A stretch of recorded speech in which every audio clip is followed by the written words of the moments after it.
आप देख रहे हैं सबरंग कलर्स ऑफ लाइफ। नमस्कार, मैं पंकज पांडे। आप देख रहे हैं सबरंग समाचार और हाजिर हो लेकर शिक्षा और समाधान। जी हाँ, 2.5 महीने से भी ज़्यादा हो गए हैं कोरोना संकट के, और इस दौरान सबसे ज़्यादा असर पड़ा है बच्चों की शिक्षा पर। असर तो सब पर पड़ा है, आप पर, हम पर, दैनिक जीवन में जो सबके हैं उस पर, मजदूरों की मजदूरी पर, तो दुकानदारों की दुकानदारी पर, लेकिन सबसे ज़्यादा जो असर पड़ा है वो बच्चों की शिक्षा पर।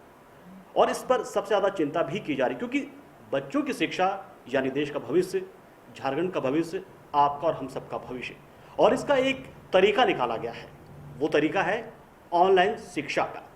तो ये ऑनलाइन शिक्षा आखिर है क्या, पहले हम ये आपको ही बताते हैं। ऑनलाइन शिक्षा यानी इंटरनेट या संचार के दूसरे तकनीकों के माध्यम से आप अपने स्थान पर बैठकर जो शिक्षा ग्रहण करते हैं वो है ई लर्निंग या ऑनलाइन शिक्षा, जिसमें आप वेब आधारित हो सकता है, मोबाइल आधारित हो सकता है, या फिर वर्चुअल क्लासेस का इस्तेमाल किया जा सकता है। बच्चे लोग ठीक से समझ नहीं पा रहे हैं। मास्टर लोग जैसे तैसे बताते हैं कि बच्चे लोग दोबारा पूछ नहीं पाते हैं। अगर यही क्लास में होता तो मैडम से पूछ लेती, मैडम ये नहीं समझ में आ रहा है, ये नहीं समझ में आ रहा है। मोबाइल से तो समझने में बहुत कठिनाई हो रहा है। ऑनलाइन ठीक हो रहा है पढ़ाई, लेकिन ज़्यादा जो हम लोग क्लास में स्टडी कर पाते तो वो ज़्यादा बेटर थे। लेकिन ऑनलाइन में भी हम लोग कर रहे हैं, लेकिन उतना अच्छे से नहीं हो पा रहा है। खुद के भाई बहन हैं तो उन लोग का भी रहता है ऑनलाइन क्लासेस। हम लोग का क्लासेस 8 बजे से लेकर 12 बजे तक चलता है, चलता है। लेकिन हम पढ़ें या अपने बहन को पढ़ाएं या भाई को पढ़ाएं, समझ में हमारे घर में एक ही फ़ोन है, या तो हम पढ़े या तो मेरा भाई पढ़े। और पैसा की भी बहुत दिक्कत है, और टीचर लोग बार बार मैसेज करती, कॉल करती हैं कि पैसा ऑनलाइन फ़ीस। उसके बाद हम लोग को सहमत नहीं है। तो आज इसी पर करेंगे चर्चा हम अपने दो खास मेहमानों के साथ। हमारे साथ हैं अरुण कुमार दास जी, प्रदेश मीडिया प्रभारी हैं राष्ट्रीय शैक्षिक महासंघ प्राथमिक प्रकोष्ठ झारखंड प्रदेश के, और साथ में हमारे साथ होंगे डॉक्टर प्रसेनजीत मुखर्जी, जो कि वनस्पति विभाग के प्रोफेसर हैं SKM यूनिवर्सिटी यानी कि सेदू कानू मेमोरियल यूनिवर्सिटी से। आप दोनों का बहुत बहुत स्वागत है। अरुण कुमार दास जी, सबसे पहला सवाल तो आपसे इसलिए क्योंकि आप मीडिया प्रभारी हैं और आप दोनों तरफ की आवाज़ बनते हैं। शिक्षकों की आवाज़ भी आप होते हैं, और आप बच्चों को पढ़ाते हैं तो बच्चों की तरफ से भी आवाज़ आप उठा सकते हैं। ये ऑनलाइन का जो माध्यम निकाला गया है शिक्षा का, ये किस हद तक कारगर साबित हो रहा है हमारे झारखंड प्रदेश में? देखिए, इस कोरोना संक्रमण काल में ऑनलाइन की जो शिक्षा व्यवस्था लागू की गई है, ये आज की वक्त की ज़रूरत है। क्योंकि अभी फिजिकल रूप में जो कोरोना संक्रमण का है, हम उसे स्प्रेड नहीं कर सकते हैं। जीवन और जीविका जी है ना, इम्पॉर्टेंट हो जाती है। हालांकि शिक्षा और चिकित्सा किसी भी देश का विकास के लिए, किसी भी राज्य के विकास के लिए आधारभूत वस्तु है, आधारभूत चीज़ें हैं। इससे हम कंप्रोमाइज़ नहीं कर सकते हैं जी। लेकिन शिक्षा को भी हम दरकिनार नहीं कर सकते हैं। विगत 3 महीने हो गए हैं ऑनलाइन शिक्षा व्यवस्था को चालू किए हुए। इससे बहुत सारे कुछ समस्याएं आती हैं। पहली समस्या ये है कि जो भारत की और खास करके अपने झारखंड की सामाजिक, आर्थिक, भौगोलिक स्थिति को जब देखते हैं हम, तो ऐसी स्थिति में जो मोबाइल जो है, एंड्रॉयड मोबाइल सभी के पास अवेलेबिलिटी नहीं है। आप आंकड़ा देख लें, जितना स्टूडेंट्स हैं, जितने गार्जियंस हैं, जो इनकी आर्थिक स्थिति है, वो मोबाइल नहीं है। मोबाइल के नहीं रहने के चलते ऑनलाइन शिक्षा व्यवस्था सभी बच्चों के पहुंच से बाहर हो जा रही है। हाँ, नो डाउट कुछ शिक्षक, कुछ बच्चे हैं, कुछ गार्जियन हैं जो अवेयर हैं, जो जागरूक हैं, वो इसका लाभ ले रहे हैं। सरकार इस संबंध में ऑनलाइन के साथ साथ में बहुत सारे पोर्टल्स का भी यूज़ कर रही है। टीवी, जिनके पास मोबाइल नहीं है उनके पास टीवी के द्वारा भी एजुकेशन व्यवस्था दी जा रही है। और सरकारी शिक्षक अपने फ़ोन पर, जिनके पास एंड्रॉयड फ़ोन नहीं है, बटन वाला फ़ोन है, पैड वाला फ़ोन है, उसमें 1-to-1 से हमारे शिक्षक गार्जियन से, बच्चों से इंटरेक्ट हो रहे हैं, होमवर्क दे रहे हैं और फीडबैक ले रहे हैं। दिन दिन उसका रिपोर्टिंग हो रही है। बट ये जिस लेवल पर पहुंचना चाहिए हमारे बच्चों को, हमारे गार्जियंस को, वो उस निश्चित रूप में वो लेवल तक तो नहीं पहुंच पा रहे हैं। ये हम लोगों के लिए चिंता के विषय। बिल्कुल अरुण जी, आपका जो सवाल है वो वाजिब है कि इंफ्रास्ट्रक्चर फिलहाल हमारा कमज़ोर है, और इस वजह से हम उस तकनीक का बहुत ज़्यादा फ़ायदा नहीं उठा पा रहे, जो तकनीक आने वाले दिनों में बहुत ज़्यादा कारगर साबित हो सकती है, और ख़ासतौर से इस कोरोना संकट के काल में। हमारे साथ प्रसेनजीत मुखर्जी जी भी हैं। Doctor Prasenjit Mukherjee SKM university के बॉटनी के प्रोफेसर हैं। सर, प्राथमिक शिक्षकों की बात तो की अरुण कुमार जी ने, लेकिन अब आप आते हैं कॉलेज के बच्चों पर, तो कॉलेज के बच्चों में मुझे लगता है कि उन्हें ज़्यादा दिक्कत नहीं आती, क्योंकि अमूमन ऐसे बच्चे जो हैं वो आप उस क्लास में पहुंच जाते हैं कि आपके पास ऑलमोस्ट अवेलेबिलिटी हो जाती है मोबाइल फ़ोन की। तो क्या आपको भी वो दिक्कतें आ रही हैं या फिर कुछ कम है स्कूली बच्चों के मुकाबले? देखिए, एक तो ऑल ऑफ अ सडन कहते हैं कोविड को कोई किसी ने विजुअलाइज नहीं किया था, अचानक से ये समस्या आई, और इसमें फिर शिक्षा के क्षेत्र में लोगों ने भाई क्या उपाय किया जाए, एक विकल्प के रूप में देखा। लेकिन अब ये देखना है कि विकल्प कितना कारगर है या कारगर है या नहीं है। लेकिन इसमें क्या है, कॉलेज में जैसे हमारा विश्वविद्यालय जो है, अमूमन जो सभी ग्रामीण क्षेत्र के बच्चे ज़्यादा हैं। आजकल जो प्राइवेट यूनिवर्सिटीज़ जो खुल गए हैं, वहाँ पे जो संपन्न बच्चे हैं वहाँ चले जाते हैं, लेकिन जो हमारे जो सरकारी स्तर के जो विश्वविद्यालय हैं वहाँ पे मतलब कि हमें बताएं कि आपको 40% से ज़्यादा बच्चों के पास ये एक्सेस नहीं है जी। अगर उनके पास एंड्रॉयड भी फ़ोन है तो उनका जो आर्थिक स्थिति इतनी खराब है कि वो उसमें रिचार्ज नहीं करा सकते, मतलब डेटा रिचार्ज नहीं कर सकते। हाँ। और साथ में कहना है कि जो गांव है, आपको बड़ा आश्चर्य लगेगा कि जो मतलब कि शैक्षणिक रूप से हिंदुस्तान के सबसे पिछड़े जिलों में से जैसे जामताड़ा है, पाकुड़ है, साहबगंज है, इन सब जिलों के छात्र आते हैं वहाँ पे, तो जिनको कि नेटवर्क का एक्सेस नहीं मिलता है। हम लोगों को भी नेटवर्क एक्सेस नहीं हो पाता है शहर में रहने के बाद भी। तो वैसे में ये ऑनलाइन शिक्षा कितना कारगर हो पाएगा, नहीं हो पा रहा है कारगर। छात्रों को जो सुविधाएं, जो लाभ मिलनी चाहिए वो नहीं मिल रहा है। दूसरी बात मैं बताऊं कि आपको क्लासरूम में अटेंडेंस जो होता है, अभी आप देखेंगे यूनिवर्सिटी लेवल पे ये अटेंडेंस काफ़ी कम है, ये अटेंडेंस काफ़ी कम है। उसमें ऑनलाइन बच्चे मतलब कितना बेनिफिट मिल पाएगा, तो हम जो डायरेक्ट रूप से कहेंगे कि ये बड़ा अच्छा माध्यम हो सकता है रेगुलरिटी बनाने के लिए, लेकिन बच्चों को वो सुविधा नहीं मिल पा रही है, और यूँ कहा जाए कि ये कारगर नहीं है। मतलब कुल मिलाकर सीधा आप दोनों की तरफ से, चाहे वो प्राथमिक शिक्षा की तरफ से हो जाए या फिर कॉलेज की तरफ से हो, कि इंफ्रास्ट्रक्चर की जो कमी है उसकी वजह से इस पर सबसे ज़्यादा असर पड़ रहा है।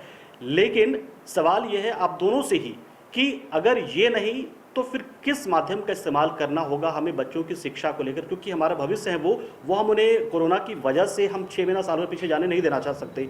तो क्या हो सकता है, आप दोनों तरफ से हम ये जानना चाहेंगे बारी बारी से। पहले प्रसेनजीत सर। हाँ, देखिए, दो चीज़ें हैं। हमारे यहाँ स्कूल कॉलेज में छुट्टियाँ रहती हैं जी, 1 महीने की छुट्टी, 1.5 महीने की छुट्टी, अमूमन 2 बड़ी छुट्टियाँ होती हैं जी। या तो एक समर ब्रेक होता है, और उसमें क्या करते हैं, और दूसरा एक ब्रेक होता है आपका जो हमारा DP के आसपास का वैकेशन होता है, वो भी लगभग 15 से 20 दिनों, कॉलेज में लगभग 1 महीने का होता है जी। इस समय भी क्या करते हैं कि उनको होमवर्क दिए जाते हैं। ये चूंकि ऑल ऑफ अ सडन आया, इसके लिए कोई तैयार नहीं था। इवन जो कहा जाए टीचर्स, जो ट्रेनिंग होता है, टीचर्स ट्रेनिंग होता है या अन्य दूसरे तरह के जो ट्रेनिंग्स होते हैं, ये नया चूंकि माहौल है। कुछ पुराने टीचर्स हैं जिनको कि कंप्यूटर चलाना नहीं आता है, एंड्रॉयड मोबाइल, कई सारे टीचर्स, आपको बड़ा आश्चर्य लगेगा कि जो इवन व्हाट्सएप नहीं यूज करना चाहते, फेसबुक नहीं यूज करते हैं, ये इनकी संख्या ज़्यादातर है। जो नए आए हैं टीचर्स, उनके साथ तो ठीक है, बिल्कुल वो कर लेते हैं।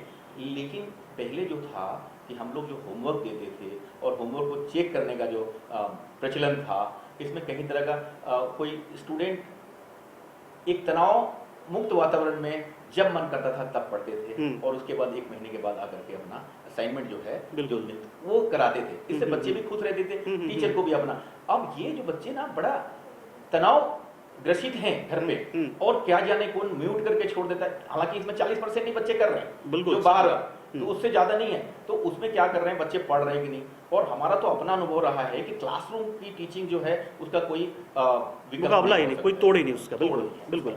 और इसमें भी जो क्लासरूम में जो बच्चे आते हैं ना, उसमें भी बच्चे रेगुलर नहीं रहते। बच्चे रेगुलर नहीं रहते। आज 5 बच्चे, अगर 40 में से अगर 20 बच्चे आते हैं तो कल दूसरा 5 एब्सेंट रहता है, इस तरीके का। फिर अगले बार आएंगे तो वो 5 आएंगे तो दूसरा 5 एब्सेंट रहेगा। तो इसमें बड़ा प्रश्न चिन्ह उठ जा रहा है कि ये कितना, जो जिनके पास एसेस है इसका, वैसे बच्चे कितना इसमें भाग ले रहे हैं। अब उनको, जैसे कि गवर्नमेंट ने गाइडलाइन बनाया है, कि प्री प्राइमरी जो है बच्चे, उनका जो क्लास होना चाहिए 30 मिनट से ज़्यादा नहीं होना चाहिए, नहीं गवर्नमेंट ने गाइडलाइन भी दिया है। बिल्कुल। दूसरा है जो क्लास 3 से लेकर के 7 तक का जो है, 8 तक का, वो 2 सेशन में होना चाहिए, और ये सेशन मैक्सिमम 45 टू 50 मिनट्स का होना चाहिए, है ना, 2 session, not more than that. उसके बाद जो 9 टू 12 है, उनका 4 सेशन, वो 35 मिनट से 40 मिनट का 2 सेशन करके वो 35 मिनट से 40 मिनट का सेशन हो, तो ये इसमें करें। लेकिन अभी जो मैं देख रहा हूँ कि ये क्लासेस मैंने 5-5 घंटे का क्लासेस चला रहे हैं यहाँ पे जो गवर्नमेंट, जिसके कारण से ये परेशानी आ रही, बच्चे तनाव में हैं। देखिए क्लासरूम में होता है कि बच्चों का घूमने फिरने का, एक आप एंड्रॉइड मोबाइल के सामने या आप इसके सामने जो बैठे हैं लगातार 5-5.5 घंटे का, कितना प्रॉब्लम है आपको।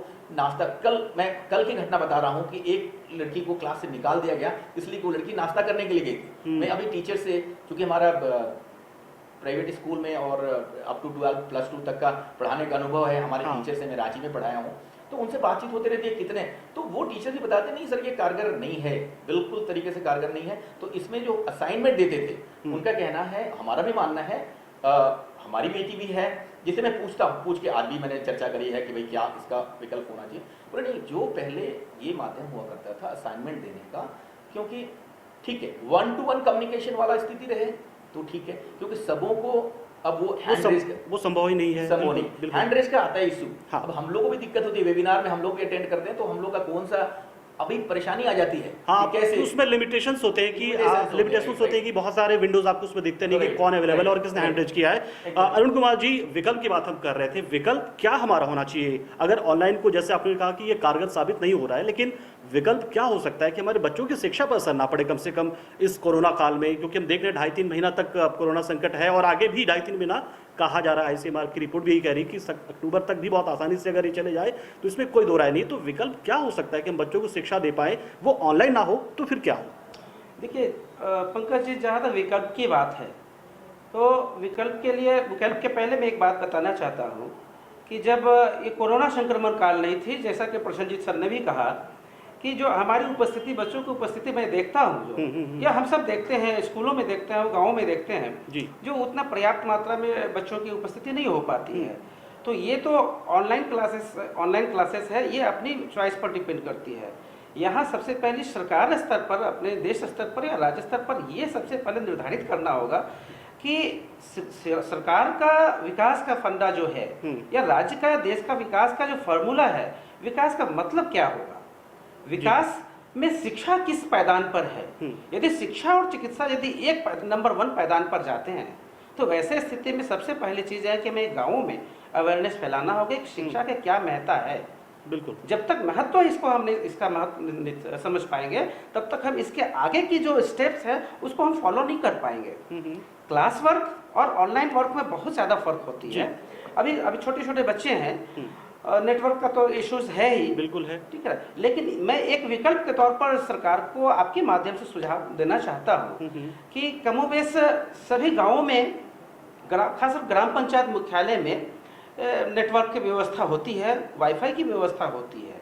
यदि सरकार अभी इस समय में, इस संक्रमण काल में, कोरोना संक्रमण काल में, जब तक ऑनलाइन एजुकेशन हमारी बाध्यता बनकर के रह गई है, किसी और कोई और विकल्प नहीं है, वैसे स्थिति में यदि हम ग्राम पंचायतों में या ग्रामों में फ्री वाईफाई की व्यवस्था यदि करें, और सरकार शिक्षा में इतनी ज़्यादा खर्च कर रही है, यदि हम बच्चों में जो नीडी बच्चे हैं, स्कूल्स में है, क्लास 7 के, क्लास 8 के, क्लास 6 के बच्चे यदि हैं, जो BPL फैमिली से बिलोंग करते हैं, जो गार्जियंस हैं, उन्हें हम एक मोबाइल भी व्यवस्था हम सरकार करवा सके, फ्री नेटवर्क व्यवस्था करवा सके, तो निश्चित। और इसके अलावे शिक्षा पर जो जागरूकता होती है, शिक्षा हमारे जीवन पर कितना असरकारक होती है, जितना जरूरी हमारे लिए जीविका है उससे कम जरूरी हमारे लिए शिक्षा नहीं है। यदि इस बात को हम गार्जियन को, अभिभावक तक पहुंचाने में सफल हो जाते हैं तो नो डाउट ये ऑनलाइन व्यवस्था भी हमारे निश्चित रूप में सफल हो जाएगी।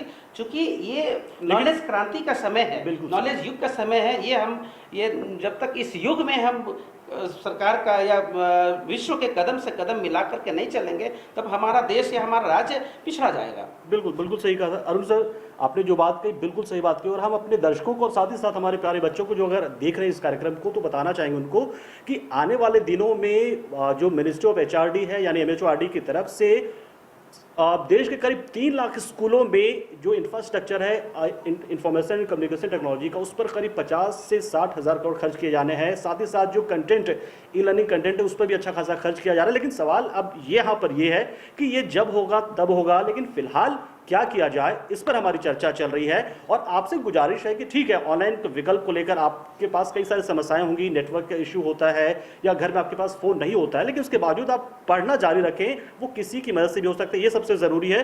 प्रसेनजीत सर, एक बात जो आपने कहा कि जो बहुत से ऐसे लोग हैं जो ग्रामीण परिवेश से आते हैं, उनके पास मोबाइल नहीं होता, नेटवर्क की जो समस्या वो तो रहती ही रहती है, कई बार पावर कट होता है, आप फ़ोन चार्ज नहीं कर पाते हैं, डेटा की समस्या है। लेकिन तमाम समस्याओं के बाद हमने देखा है ग्रामीण परिवेश में भी कि बहुत से ऐसे युवा होते हैं, बहुत से ऐसे दुकानदार होते हैं, बहुत से ऐसे मजदूर होते हैं जिनके पास एंड्रॉयड फ़ोन होता है, वो गाने सुन रहे होते हैं। तो ये मुझे बड़ी अजीब सी स्थिति लगती है कि वो गाने सुन रहे होते हैं, वीडियोस देख रहे होते हैं, दुकानदारी कर रहे होते हैं, लेकिन जब बच्चों की शिक्षा की बात आती है तो ये समस्या खड़ा कर दिया जाता है कि ये समस्या है। तो क्या आपको लगता है ये समस्या वास्तव में समस्या है या एक क्रिएट किया हुआ समस्या आपको लगता है ज़्यादा? ये नहीं है, समस्याएं हैं यहाँ पे। मैं एक तो माध्यम बता रहे थे हम लोग, क्या विकल्प हो सकता है, थोड़ी सी उसमें बात कर लेते हैं जी बिल्कुल, उसके बाद फिर इसमें आएंगे। विकल्प देखिए, अभी ये चैनल में हम लोग बैठ करके डिस्कशन कर रहे हैं, जी बिल्कुल, इसके कितने व्यूअर्स होंगे, तो टीवी एक अच्छा माध्यम हो सकता है अगर सरकार इस तरफ ध्यान दे। और ये एंड्रॉयड के माध्यम से कई उसके हार्मफुल इफेक्ट भी हैं, आंख लगातार बैठना और 5 घंटे बैठना, हेल्थ हजार्ड भी है उससे। तो एक टीवी एक अच्छा माध्यम हो सकता है और अभिभावकों की भूमिका इसमें काफी बढ़ जाती है। बच्चों को सेल्फ स्टडी के लिए प्रमोट कराना ये है, क्योंकि एक शिक्षा में देखता है हम लोग उसको मानते हैं कि एक रेगुलरिटी बने। अगर किसी तरीके से क्लासेस नहीं होते हैं, जैसे छुट्टियां भी होती हैं, जिससे कि कई तरह के हड़ताल होता है, बच्चों का रूटीन खराब ना हो, तो एक तो गार्जियन की, अभिभावकों की जो भूमिका है वो काफी बढ़ जाती है और वो सेल्फ स्टडी के लिए प्रमोट करें। दूसरा, आप कह रहे थे कि वो समस्याएं देखिए मजदूरों के पास भी है ये, लेकिन कई वास्तव में हमने देखा है जो ग्रामीण इलाकों में जो बच्चे पढ़ते हैं उनके पास सही मामले में समस्याएं हैं।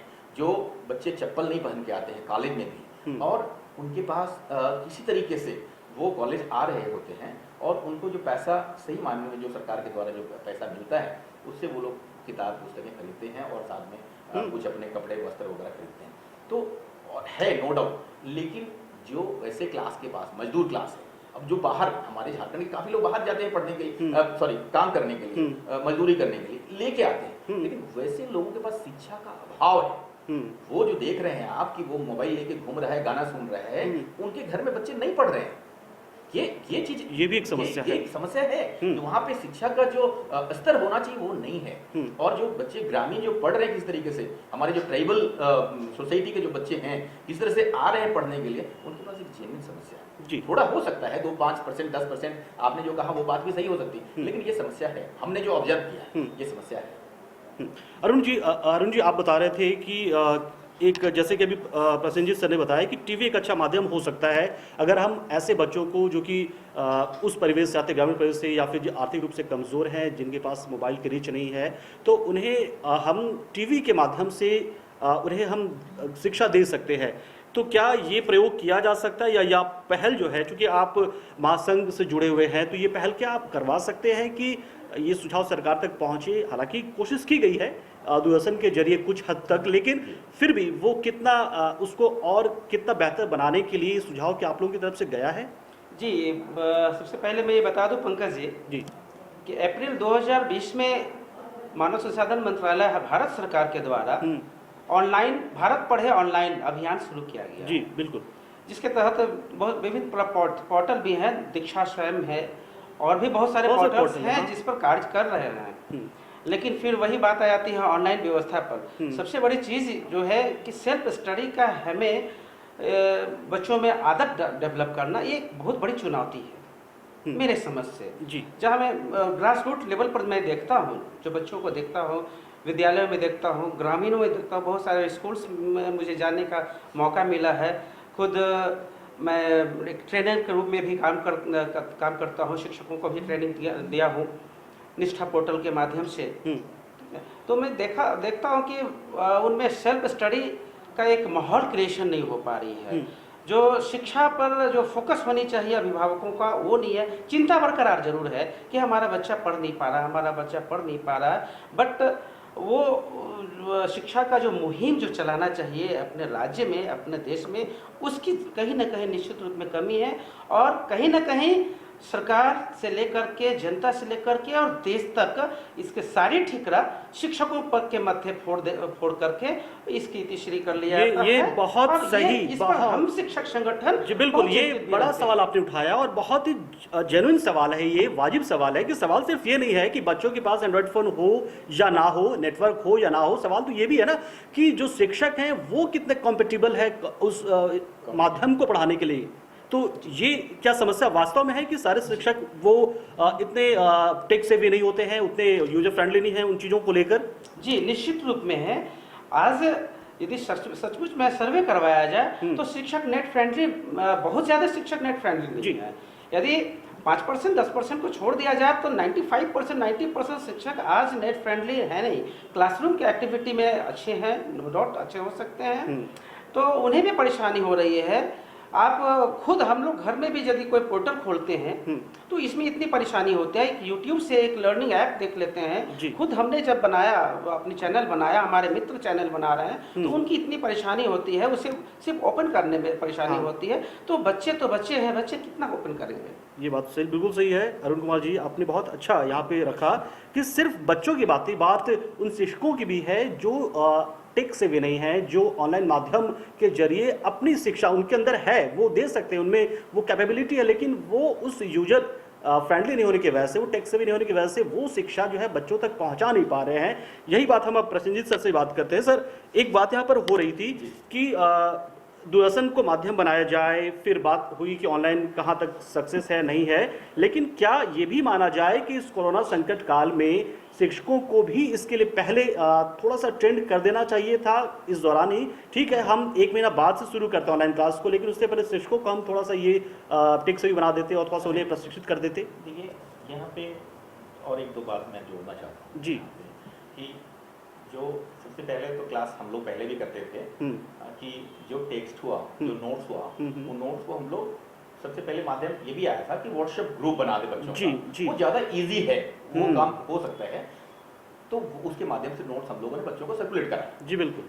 लेकिन दूसरा माध्यम था हमारा खुद का यूट्यूब चैनल है, यूट्यूब में हम डालते हैं टेक्स्ट, घर में ही रिकॉर्डिंग करा करके जो टेक्स्ट है उसको, वो भी एक अच्छा माध्यम है। वो ऑनलाइन क्लासेस से क्या है कि आपको टेक्स्ट जब मन करे आपको पढ़ लीजिए, यूट्यूब में है, एक बार में ना समझ आए 2 बार पढ़ लीजिए, आप 2 बार पढ़ लीजिए, 3 बार पढ़ लीजिए, वो एक अच्छा माध्यम, वो भी हो सकता है, यूट्यूब में डालें। लेकिन उसके लिए भी कॉम्पिटेंसी की बात है, टीचर्स कितना कॉम्पिटेंट है, प्लस उसके बाद क्या सुविधाएं उपलब्ध है। एक बोर्ड होना चाहिए, इधर व्हाइट बोर्ड है, ब्लैक बोर्ड है, और घर में कोई ना कोई, आजकल मोबाइल फ्रेंडली हैं सब लोग, जो कम से कम पढ़े लिखे लोग हैं, टीचर्स हैं, उनके भी जो बच्चे हैं वो जानते हैं, तो अपने बच्चों से वो रिकॉर्डिंग करवा लीजिए, यूट्यूब में उसको डालने का एक अच्छा माध्यम हो सकता है। दूसरी बात है कि टीचर्स की कॉम्पिटेंसी की बात हो सकती है कि देखिए, ये ऑल ऑफ अ सडन आया, ये कहीं किसी ने नहीं किया था, एक बड़ा असमंजस की स्थिति, वो की स्थिति बनी हुई है हम लोग के सामने, सबों के सामने, और ये कंप्लीट लॉकडाउन, ये परिवेश बदला, और ये ऑनलाइन क्लासेस वगैरह कभी लोगों ने नहीं सोचा था। क्लासरूम के बाद होता है कहीं कहीं पे, पहले से था, एग्जिस्ट करता था, लेकिन ये बड़े बड़े इंस्टीट्यूशंस के लिए था, लेकिन ये छोटे इंस्टीट्यूशंस के लिए, स्कूल कॉलेजेस के लिए ये नहीं था बिल्कुल, और इसको लोगों ने विजुअलाइज भी नहीं किया। मैं बार बार बता रहा हूँ इस बात को, विजुअलाइज भी नहीं किया था, लेकिन ऑल ऑफ अ सडन आने के बाद से टीचर्स कभी इसके लिए, और ये जबरदस्ती करके एक तरीके से कहा जाए कि थोपा जा रहा है, ये सिस्टम बिल्कुल बच्चों पे भी थोपा जा रहा है, शिक्षकों पे भी थोपा जा रहा है, शिक्षक भी परेशान है इसमें, कहा शिक्षक भी परेशान है और बच्चे भी परेशान है। इसमें परेशानी को दूर करने के लिए इसमें अब कहा जाए कि धीरे धीरे अब ऑनलाइन की ट्रेनिंग की भी बात हो रही है, ये ऑनलाइन ट्रेनिंग अब कराया जाए शिक्षकों को भी, क्योंकि अभी ये कितना लंबा जाएगा जब तक। अभी एक और बात मैं बताना चाह रहा हूँ कि अभी जो एक ठनी हुई है अभिभावक संघ में और स्कूल के टीचर्स में, अब ये टीचर्स कह रहे हैं कि नहीं, अब तो सरकार तक भी आए दिन अखबारों में पढ़ने मिल रहा है कि भाई जो बच्चे जो बच्चों को ऑनलाइन क्लासेस दिया उनको टीचर्स को पैसा मिलना चाहिए। अब जो प्राइवेट स्कूल जो है जो बच्चों के फी के ऊपर में डिपेंड कर रहे हैं, और छोटे स्कूल में तो बंद हो गए, छोटे छोटे जो स्कूल थे उनकी शिक्षकों की स्थिति दयनीय बद हो से चुकी है। बदतर हो बिल्कुल गई है, सर। दयनीय है। तो ये एक बहुत बड़ी समस्या आ गई है यहाँ पे। जो अच्छे स्कूल्स हैं, हम्म। जो बड़े स्कूल्स हैं, जो नामी गिरामी स्कूल्स हैं शहर और के, जहाँ पैसे वालों के बच्चे जहाँ पढ़ते पैसे वाले के हैं, बच्चे जिनके पढ़ते पास सब हैं। कुछ सुविधाएं हैं। लेकिन वैसे गार्जियन भी आप देखेंगे, गार्जियन अभिभावक संघ जो है आमने सामने, स्कूल प्रशासन और अभिभावक संघ जो है वो आमने सामने है। अब इसमें कई बार अखबारों में ये आ रहा है कि भाई नहीं देंगे पैसा, ऑनलाइन क्लासेस बंद करिए। ऑल ओवर इंडिया में भी इस तरह का ये बना है कि नहीं, ऑनलाइन नहीं कराएं और पैसा नहीं देंगे हम। लेकिन वो बोल रहे हैं कि नहीं पैसा, एक तो बस की फीस शायद हमारी सरकार ने भी वो बस की फी माफ करने हाँ, की बात की किया कि गया है। सिर्फ वो देंगे हम, जो ट्यूशन फी होता ट्यूशन फी है। लेकिन ट्यूशन फी में भी अभी तकरार बनी हुई है। और तो इस तकरार के पीछे आपको क्या कारण लगता है? स्कूल सिर्फ ऑनलाइन माध्यम का इस्तेमाल कर रहे हैं कि फीस ले सके, या जो गार्जियन हैं वो इसलिए इस पे तकरार कर रहे हैं कि वो फीस देने से बच जाए इस कोरोना का? नहीं, देखिए ये खाना पूर्ति मानेंगे हम इसको। अगर ये ऑनलाइन क्लासेस की बात हो रही है ना, तो जैसे जो बेनिफिट होना लेकिन चाहिए, सर कुछ नहीं से कुछ तो है कम से कम। हाँ ये चीज है कि तो कंटिन्यूटी बना रहे, इससे है कि हाँ क्लासेस हो रहे हैं और बच्चे बोलते हैं।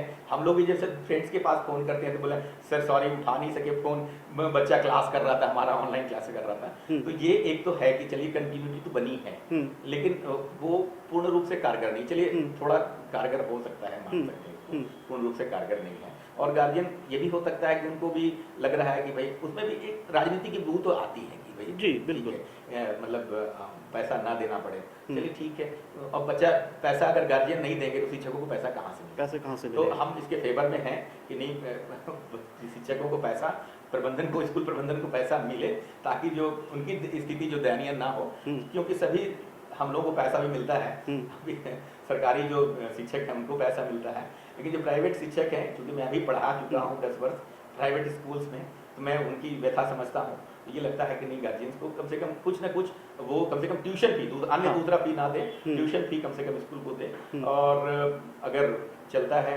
इम्प्रूवमेंट अगर होती है, तो इसको सिस्टम को कम से कम विकल्प के रूप में इसको कंटिन्यू बनाए रखते। बिल्कुल प्रसन्नजीत सर ने बहुत अच्छी बात कही। यहाँ पर दर्शकों से हम गुजारिश करते हैं और बच्चों से भी कि आप कम से कम एक जो विकल्प मिल रहा है उसका बेहतर इस्तेमाल करें और बहाने ना बनाएं। ठीक है, समस्याएं हमारे सामने खड़ी है, लेकिन पढ़ना भी बहुत ज़रूरी है। तो जो गार्जियन है उनसे अपील है कि अपने बच्चों को आप अगर उपलब्ध करा सकते हैं तो उपलब्ध कराएं। अपना ही फ़ोन दे दें आप, जरूरी नहीं कि बच्चों के लिए अलग से डेडिकेटेड फ़ोन हो, अपना फ़ोन भी आप 1-2 घंटे के लिए दे दें, ज़रूरी है। और बच्चों आपसे भी ये गुजारिश हमारी कि आप पढ़ें, ये बहुत ज़रूरी है। कोरोना का बहाना बिल्कुल ना बनाएं, आप पढ़ें।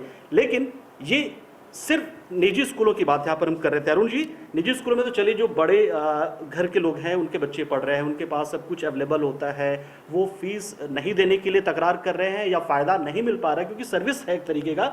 हम नेटवर्क हमारा सही नहीं होता तो हम सवाल उस पर उठाते हैं नेटवर्क मोबाइल कंपनी को भी। तो अगर शिक्षा अच्छी नहीं मिल रही है तो हम सवाल उठा सकते हैं स्कूल, निजी स्कूलों पे। अगर सरकारी स्कूलों की बात की जाए तो क्या हम ऐसा कर सकते हैं कि पहले हम उन बच्चों से या उन अभिभावकों से हम ये जान लें कि कितने प्रतिशत जो है छात्र वो तैयार हैं इसके लिए, तो उनको अलग से माध्यम बना दिया जाए, जो बाकी बचते हैं उनमें से कुछ बच्चों की स्कूल बुलाकर पढ़ाई शुरू करवा दी जाए। क्या ये एक विकल्प अब किया जा सकता है इस तरीके का? जी पंकज जी, एक्चुअली कल हमारे कुछ गार्जियन से, कुछ अभिभावकों से हमारी बातचीत हुई है। हमारे पास ऑडियो रिकॉर्डिंग भी है, सरकार के द्वारा मांगी गई है एक 31 जुलाई तक रिपोर्ट अभिभावक के द्वारा जी कि आप कि कब से अपने बच्चों को इस विद्यालय भेजने के लिए सक्षम है, कब से भेजा जाए, एक सलाह मांगी गई है। तो कुछ ऑडियोज या अभिभावकों के द्वारा मुझे भेजा गया है, उसमें अभिभावक कतई अभी तैयार नहीं हो पा रहे हैं इस संक्रमण दौर में विद्यालय भेजने के लिए। वे कह रहे हैं कि जिस माध्यम से अभी सर पढ़ाई हो रही है, ऑनलाइन व्यवस्था जो चल रही है, वो अभी होने दिया जाए। ये हमारे लिए सबसे बड़ी चीज़ जीवन है। जीवन रहेगी तो पढ़ाई निश्चित रूप में होगी सर, लेकिन अभी जब तक कोरोना का संक्रमण काल है तब तक ऑनलाइन व्यवस्था ही रहा जाए। हालांकि वैसे ये स्टेटमेंट जो है, जिनके पास मोबाइल की व्यवस्था है, जिनके बच्चे विद्यालयों में बच्चों ऑनलाइन व्यवस्था में पढ़ाई कर रहे हैं, उन बच्चों का, गार्जियन का, अभिभावक का ये स्टेटमेंट है, मत है। अन्य अभिभावकों का ये मत नहीं है। अन्य अभिभावक तो निश्चित रूप में चिंतित हैं ये कि चूंकि उनके बच्चे पढ़ नहीं पा रहे हैं। निश्चित रूप में हम सब मिल करके एक सबसे पहली चीज़ है कि एक एजुकेशन में एक उत्साह एक माहौल वो तैयार करना सबसे बड़ी चीज़ है कि हमारे लिए एजुकेशन कितना इम्पॉर्टेंट है, तभी जाकर के हम कितना भी टूल्स को अप्लाई कर लें पंकज जी, ठीक है, वो कारगर नहीं हो सकता है जब तक कि हम लोगों के मन में शिक्षा का एक लहर फैलाने का, शिक्षा का महत्व का हम इम्प्लीमेंट नहीं कर पाते हैं।